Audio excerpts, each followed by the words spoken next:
Montana Territory, September 1877. The wind swept dry leaves across the prairie as Virginia Belle knelt beside the grave, her shawl tugged by the breeze, her arms cradling two sleeping babies wrapped in threadbare quilts. The wooden cross before her was still fresh, her husband's name etched in shaky letters with the back of a pocketknife. Thomas Bell. Born 1849. Died 1877. She had dug half the grave herself. The twins, Gideon and Grace, had not made a sound in hours. That worried her more than if they had cried. Her milk had nearly dried up. She had eaten only 2 hard biscuits in 3 days. Her lips were cracked. She had not wept. Not once, not even when she had kissed Thomas's forehead before covering his face with dirt. There was no time for crying when your babies could die before morning. She adjusted Gideon on her hip and stared out over the flat, empty plain. Her wagon sat 100 yards off, its wheel cracked from the same landslide that had taken Thomas. They had come west from Missouri, looking for open land to claim, a new start. They had not found it. A cough rattled in her chest. She leaned forward, resting her forehead against the wooden cross. "I do not know how to keep them alive, Tom," she whispered. "God help me, I do not." A shadow moved on the horizon. Her hand went to the knife strapped beneath her skirt. A lone rider came into view, horse trailing slow behind a dust cloud. He was tall in the saddle, the sun behind him casting his shape long across the ground. As he drew near, she saw the dust on his coat, the sweat darkening his shirt. His eyes were sharp beneath the brim of his hat, but not unkind. He stopped 20 feet away. "You all right, ma'am?" Virginia rose slowly, the babies now awake, silent in her arms. "My husband's dead," she said plainly. "We broke down 4 nights ago. I buried him 2 days back." The cowboy dismounted. He held his hands open, careful and deliberate. "My name's Barrett Rowan. I was headed east toward Helena. Saw the wagon from the ridge." She said nothing. Just adjusted Gideon again, who had begun to fuss, too tired to cry. He glanced toward the grave, then back at her. "You have any water?" She shook her head. Barrett walked to his saddlebags and pulled free a canteen. He stepped forward, offering it to her. "It is clean." Virginia hesitated, then took it. She drank sparingly, then gave a few drops to each baby. They latched to the spout weakly, too weak to suck much. Barrett looked toward the broken wagon. "You got any food left?" "No," he nodded once, slow. Then he looked her in the eyes. "You got anyone coming?" "No." "You heading anywhere?" "I was," she said, voice cracking. "Not anymore." Barrett glanced back at the grave. Something in his face shifted, like he understood something without needing her to say it. "You cannot stay out here." "I know." "Then come with me." She blinked. "What?" "Come with me. I will get you to Helena. There is a doctor there. And food. Shelter." She held the babies tighter. "Why would you do that?" He looked at her for a long moment. "Because you should not have to bury your husband alone. And your babies should not die out here." Her legs betrayed her. She sat on the hard earth, shaking. The babies whimpered softly. Barrett crouched beside her and reached into his coat, pulling free a wrapped piece of dried meat. He tore it small, placed it in her hand. "Eat," he said softly. "Then we will talk." She chewed slowly, swallowing with effort. Her jaw ached. Her hands trembled. "Virginia," she said after a long moment. "Virginia Belle." Barrett nodded. "Barrett Rowan." He looked at the babies. "What are their names?" "Gideon and Grace." He smiled faintly, just enough to show he had not forgotten how.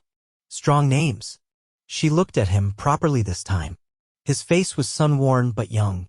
Late 20s, maybe?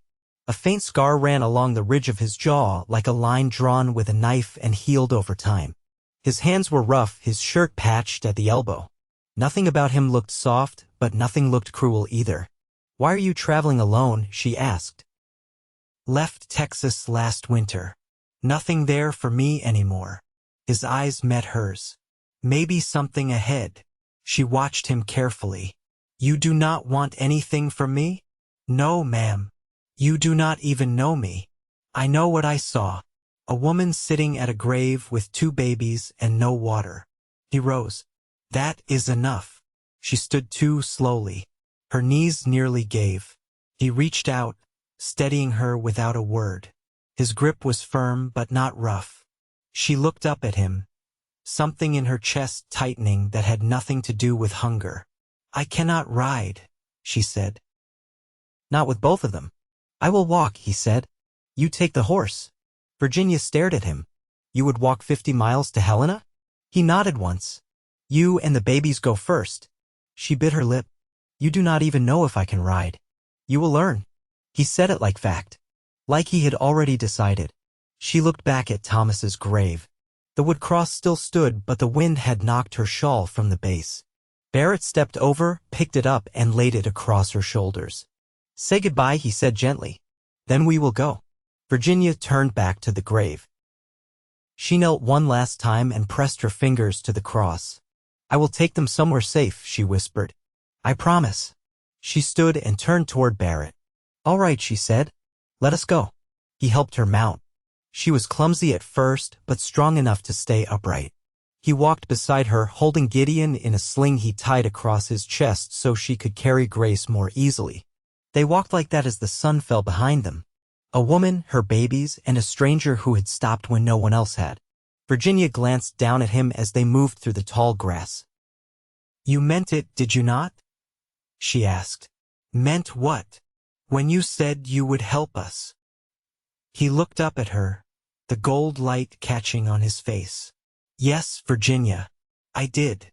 And for the first time in 4 days, she let herself believe she might live. The third morning brought frost that clung to the grass like spilled sugar. Virginia woke stiff in the saddle, her limbs aching from the unnatural sleep. Grace pressed into her chest beneath her coat.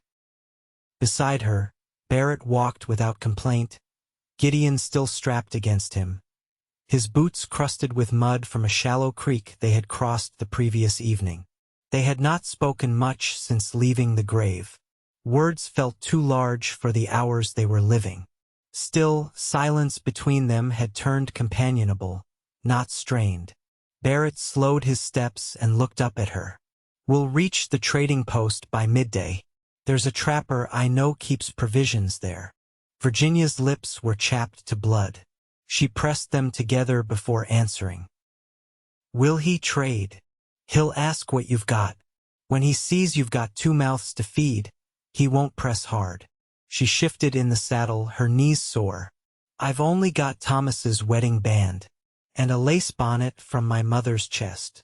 Barrett studied her a quiet beat. "Keep both. I'll handle the rest." They reached the post near noon, a squat timber structure cradled in a low grove of poplars. The chimney smoked, and a tethered mule stood swatting flies with its tail. Barrett approached first, calling out before he reached the door. A moment later, a man in a worn buffalo coat stepped out, his beard white, his eyes bright and suspicious. Barrett spoke low. Virginia couldn't hear the words, but the trapper's gaze flicked toward her, then the twins. He gave a single nod and turned inside. Barrett returned with a cloth-wrapped bundle and a half-sack of cornmeal. He passed her a strip of dried apple and a tin cup of milk.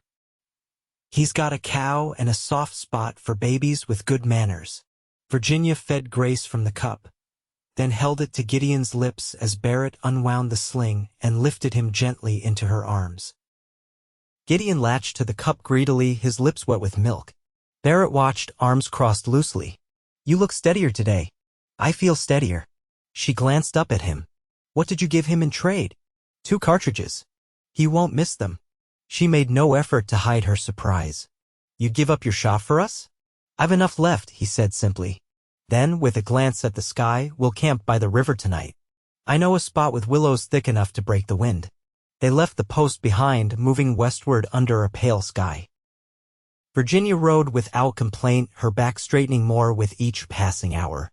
When they reached the riverbank, Barrett helped her down without ceremony, his hand warm on her waist for a breath too long. She didn't move away. They laid the babies close beside the fire, tucked beneath the quilt and flanked by their parents' coats. Barrett gathered wood while Virginia cleaned the tin cup in the river, her fingers numb in the cold. After supper, a thin cornmeal mash with apple shavings, she sat with her legs folded beneath her, watching Barrett check the horse's hooves by lamplight. "Were you married?" she asked, voice low. He didn't look up. "No, ever close." He tugged a stone from the horse's sole and set the hoof down gently. "Once. She married a dry goods man in San Antonio. Had family there." Virginia nodded, brushing a strand of hair from Grace's cheek. "You still think of her?" "Not lately." He stood, wiping his hands on a cloth. "You." "I was 16 when I met Tom. He was 24, quiet, steady. My father didn't approve, but he came around when Tom built us a cabin with his own 2 hands. Her voice caught, but she didn't stop. "I loved him. I always will. But he's gone." Barrett sat across from her, the fire between them. "You don't have to explain." "I know. But I want to." The flames cracked quietly between them. She studied his face, his stillness, the way he listened without interruption. "You don't talk much," she said. Never saw the point in filling silence unless it needed filling. She gave a soft, almost startled laugh. "I think I needed to hear that." Barrett leaned back on his hands, eyes on the stars emerging overhead. "Folks carry grief in their own way. Some talk. Some walk 50 miles without saying more than 10 words. Virginia folded her arms around herself, eyes still on him. "And what do you carry?" He didn't answer right away. Then, "A brother buried outside Fort Worth. A father who drank himself to death before I could stop him. I left Texas because I couldn't carry both anymore." She didn't look away. "You carry other things now." He met her gaze across the fire. "I know." The babies stirred. Grace made a soft sound, and Virginia reached to lay a hand on her back. When she spoke again, her voice was different, lower. "Barrett." He looked up. "I don't know what you're offering me, but I know it's steady, and I think I want to see where it goes." He nodded once, not smiling, not rushing anything. Just steady, the way he always was.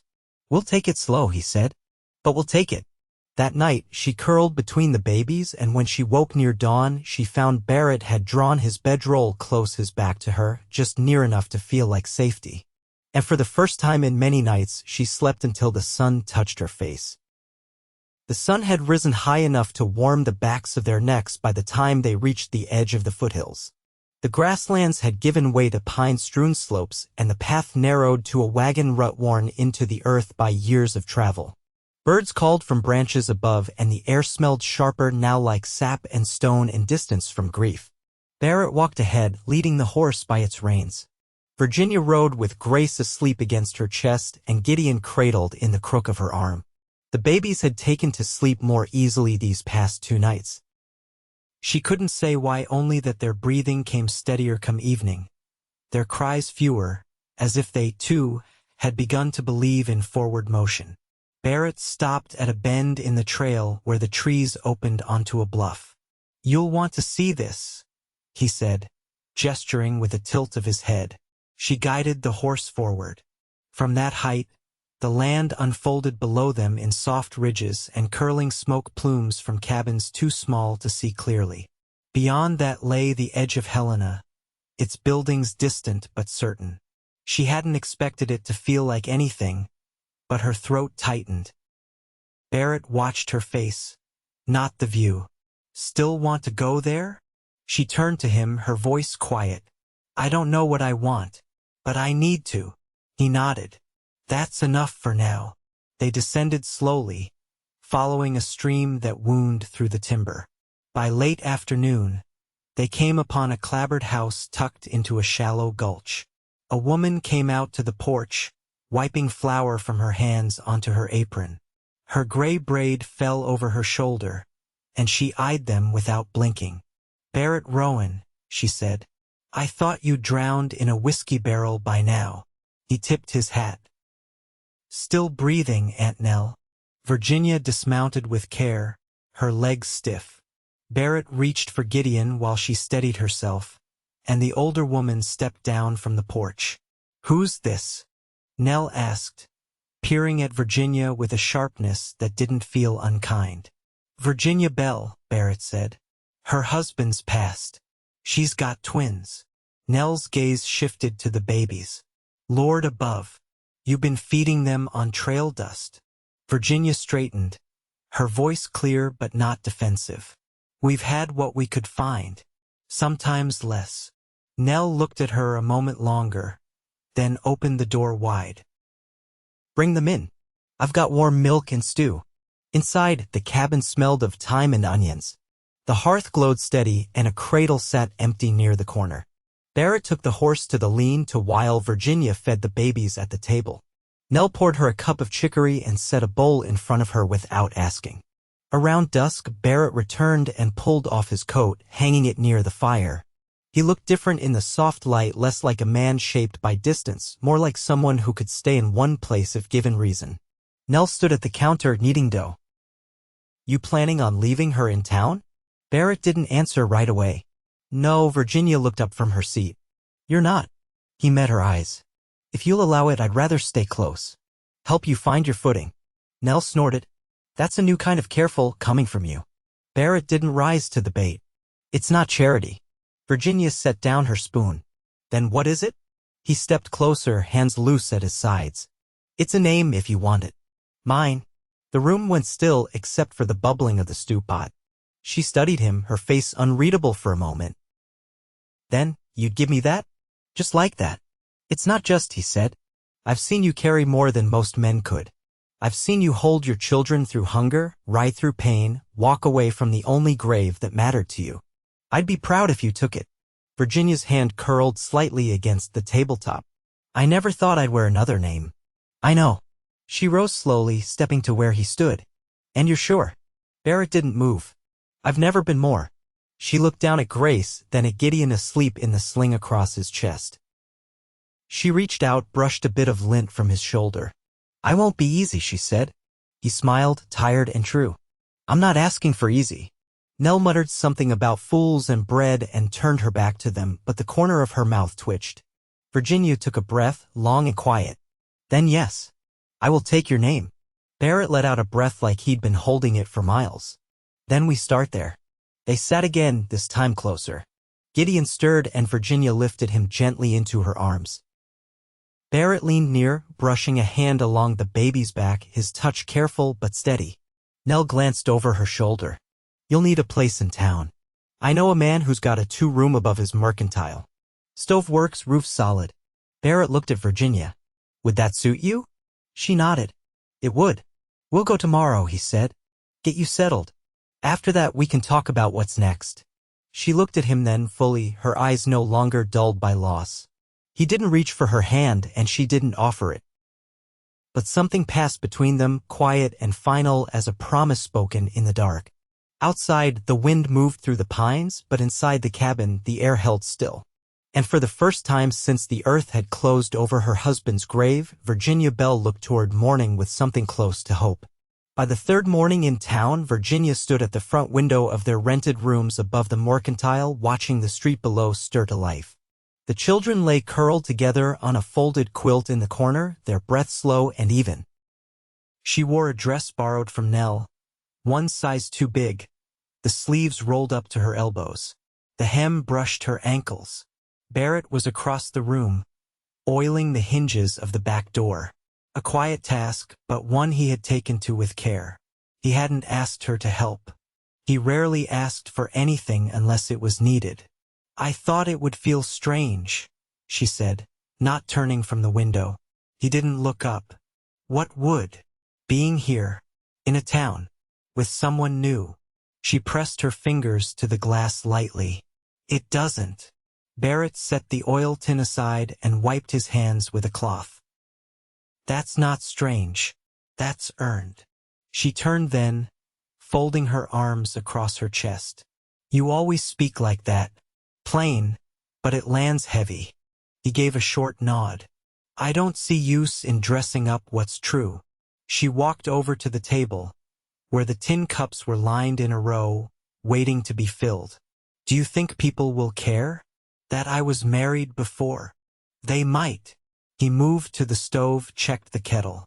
But they won't matter. Virginia pulled out a chair and sat. My father used to say a woman's past follows her longer than a man's ever will. Barrett poured water into the cups. Then your father wasn't watching close enough. Her fingers tapped softly against the table. I'm not asking you to fix things, Barrett. I know. I just need to know you'll stay. He placed one of the cups in front of her, then sat across from her, hands resting on his knees. Staying's the only thing I came here to do. She watched him for a long time, her expression unreadable. Then she reached forward, not to touch him, but to take the cup. She drank slow, ice falling to the wood grain of the table. There's a seamstress downstairs, she said. She offered me work stitching buttons. Says my hands are steady. They are. She also said folks might ask questions. About us. About the babies. Barrett leaned back slightly. Then we give them answers they can't twist. She tilted her head. Like what? We're a family. You took my name because I offered it with nothing tied to it but respect. You and those two are mine now. That's the truth. Virginia's voice caught. You speak like you've known me longer than a week. I've known enough to see who you are. And I'll keep learning the rest. The door creaked behind them. Grace had stirred, her small voice rising in protest. Virginia crossed the room and lifted her gently, holding her against her chest. Barrett came to her side and checked on Gideon. The boy blinked once, then fell back into sleep. I could take her, he offered. Virginia hesitated, then passed Grace into his arms. His hold was practiced now, not just careful but natural. Grace quieted. She doesn't cry as much when you hold her, Virginia said. Maybe she knows I'm not going anywhere. She looked at him then, not as a stranger beside her grave, not as the man who had walked 50 miles to save them. She looked at him as though she saw the shape of what could be built from this thin beginning. We'll need more quilts before winter, she said. I'll trade for some this afternoon. I'll need to learn to save flour better. I'll ask Nell. She's got tricks even time can't beat. She glanced down at his arms, where Grace had wrapped her fingers around the edge of his shirt. We'll need a cradle. I can build one. She reached up, brushed a lock of hair back from her face. I think I like the sound of that. Outside, the street carried on, carts creaking, voices rising in greeting, boots on packed dirt. But inside the room, time moved slower. Not frozen, just steady. Virginia stepped closer, lowering her voice. You said we're a family. I meant it. She looked up at him, her voice quieter still. Then we start acting like one. Barrett's hand brushed hers. Not rushed, not with hesitation. Just a quiet meeting of palms. All right, he said. We start now. Winter pressed in early that year. By late October, a low curtain of snow rolled down from the mountains and settled quiet over Helena. The air turned brittle and the sky hung low, heavy with the weight of what hadn't yet fallen. But the rooms above the mercantile stayed warm. Barrett had built a second stove box, rigged with venting into the sleeping space, and Virginia found herself waking each morning to the steady sound of firewood catching. She rose before the babies, careful not to rouse them, and set water to boil.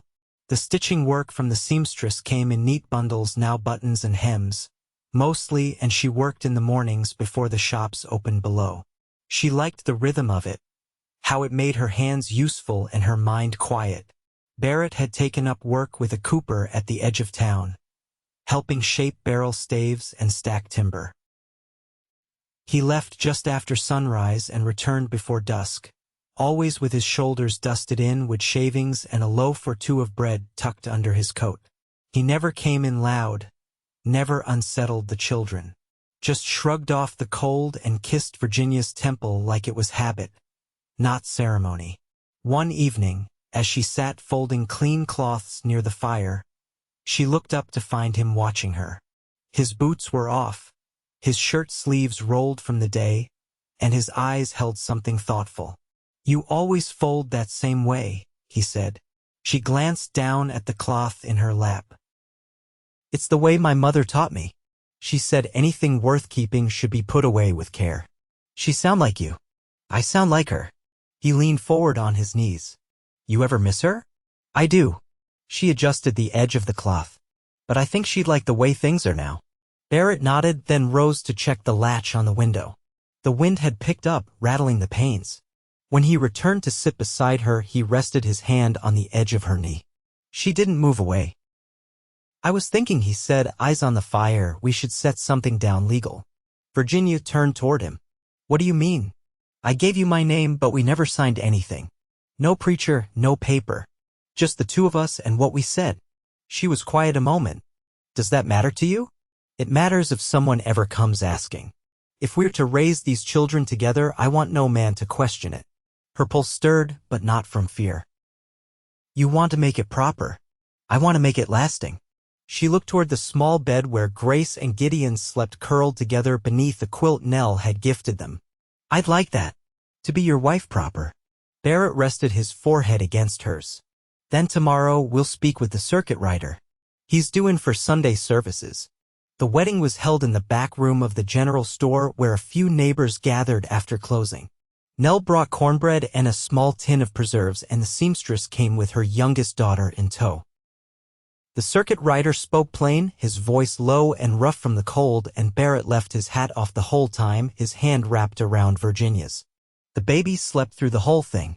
Afterwards, they walked home in the early dark, the lantern swinging from Barrett's hand casting long shadows over the snow-packed path. Virginia's hand was tucked into his coat. She had let her hair down, and the frost clung to its ends like silver thread. At the top of the stairs, before they stepped inside, Barrett stopped her. I never asked what you wanted for yourself, he said. Before all this, she held his gaze. I wanted to be safe, to be loved without needing to earn it. He touched her cheek with the back of his hand. You've had both for me since the first mile. And I'll have them all my days? He smiled, not wide, just enough to crease the corners of his eyes. Every last one. Inside, she lit the lamp while he stoked the fire. They moved without needing to speak, falling into rhythm as though they'd been joined years longer than they had. When the children woke near midnight, Barrett rose first, lifting Gideon with steady hands while Virginia rocked Grace against her shoulder. Later, when the cabin was quiet again, they lay beside each other in the warmth of their small bed. Virginia curled close, her head beneath his chin, one hand resting where his heart beat slow and sure. You ever wonder what would have happened if you hadn't come down that ridge? She asked. No, he murmured into her hair. Because that's not the world we live in. Outside, the wind moved soft against the windows, but inside it was still. Every piece of their life, the fire, the children, the folded cloths, and the ring on her hand had been built not from luck, but from choice. And neither of them ever reached for anything else again. Years later, in the spring of '83, the twins ran barefoot through the garden patch behind the house. Gideon carried a wooden pail filled with early potatoes, Grace trailing close behind with a scrap of bread clutched in her hand. Barrett sat on the porch rail whittling a spoon from juniper, watching them with the calm patience that never left him. Virginia stepped out with a jar of tea and leaned against the post. Her hands were rougher than they'd once been, her hair streaked with gray, but her smile had deepened, not faded. You reckon they'll ever slow down? She asked. Barrett looked up at her. Not if they're ours. She came to stand between his knees, and he set the whittling down, pulling her close. The sun was warm on their backs, and the smell of turned earth drifted up from the field. You remember that winter? She asked. He nodded. Every hour. I think that's when I started to love you. He kissed her hand, callous fingers warm against hers. I think I knew before you did. They stood like that a long while, the years behind them folded neat and quiet, the years ahead unwritten but certain. And when the children's laughter rang out again, Virginia leaned into him, Barrett's arms around her, and the world small, steady, and holy theirs held fast.